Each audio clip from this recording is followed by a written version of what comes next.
Todo dia tem uma... O Uber é um dos mais populares aplicativos presentes nos smartphones dos brasileiros e possui uma fatia de mercado invejável.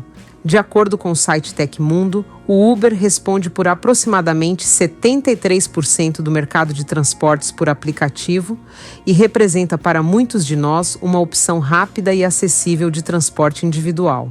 Mais barato que um táxi e ao alcance de um clique no celular, o aplicativo facilitou o ato de ir e vir, conectando passageiros a motoristas parceiros por meio de sua plataforma tecnológica, que além de integrar os já citados usuários e motoristas, ainda permite o pagamento da corrida sem complicações e fornece a informação do trajeto para o passageiro poder compartilhar com um terceiro. O aplicativo de transportes havia se aventurado em outros segmentos como delivery de comida e, mais recentemente, no delivery de compras de supermercado, por meio de sua subsidiária Corner Shop. Entretanto, a unidade de negócio Uber Eats não resistiu à concorrência com o iFood e foi descontinuada em meados de 2022. O aplicativo de entrega de compras de supermercado continua, ainda que enfrentando a concorrência do próprio iFood e de outros aplicativos dedicados a compras básicas. Sob a alegação de manter as corridas baratas, a Uber não é dona de um veículo sequer e não emprega nenhum motorista do aplicativo. Eis a chamada era do empreendedorismo. Motoristas têm a possibilidade de estabelecerem seus horários, complementando a renda familiar ou vivendo exclusivamente do aplicativo. Confere assim a sensação de o motorista estar no controle de sua jornada e no poder de escolha de onde, quando e como quer trabalhar. Mas questões fundamentais aparecem com toda essa liberdade. Como garantir a segurança trabalhista e jurídica dos motoristas, já que o vínculo empregatício não existe? Como encontrar equilíbrio financeiro e remunerar justamente os motoristas que prestam serviços à plataforma sem sacrificar as taxas de lucro? Questões nada fáceis de serem respondidas. Os motoristas parceiros, como são chamados pela Uber, não estão enquadrados como funcionários diretos da empresa, o que significa que eles estão descobertos da legislação presente na CLT e não têm direito a férias remuneradas, 13º salário, seguro-saúde e aposentadoria, direitos garantidos na consolidação de leis trabalhistas. Algumas associações de motoristas autônomos incomodadas com a situação acionaram a Justiça do Trabalho buscando reparar esse tema, obrigando a empresa a contratar os motoristas e lhes fornecer todo o aparato legal trabalhista. E como não era difícil imaginar, eis que a Justiça do Trabalho deu ganho de causa às associações, condenando o aplicativo a contratar todos os quase 2 milhões de motoristas e pagar uma indenização na casa de R$1 bilhão. E as penalidades vão além.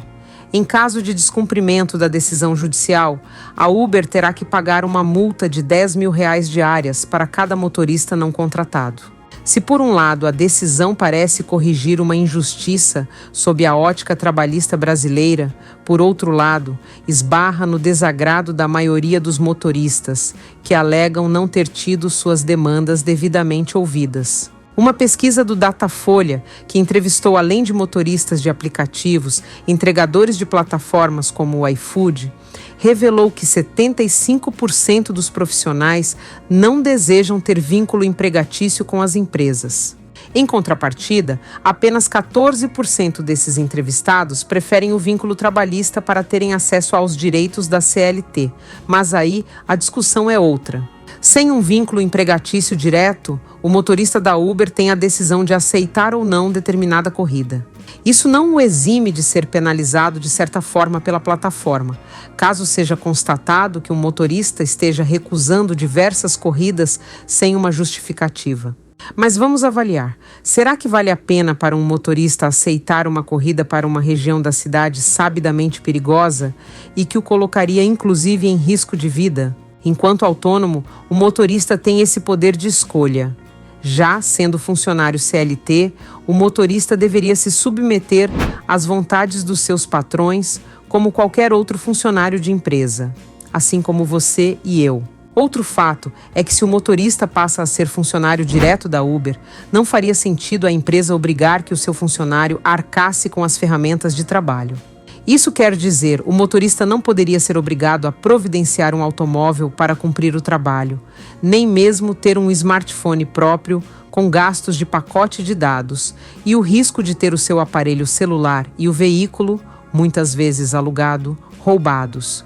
O risco passaria a ser do negócio, ou seja, da Uber.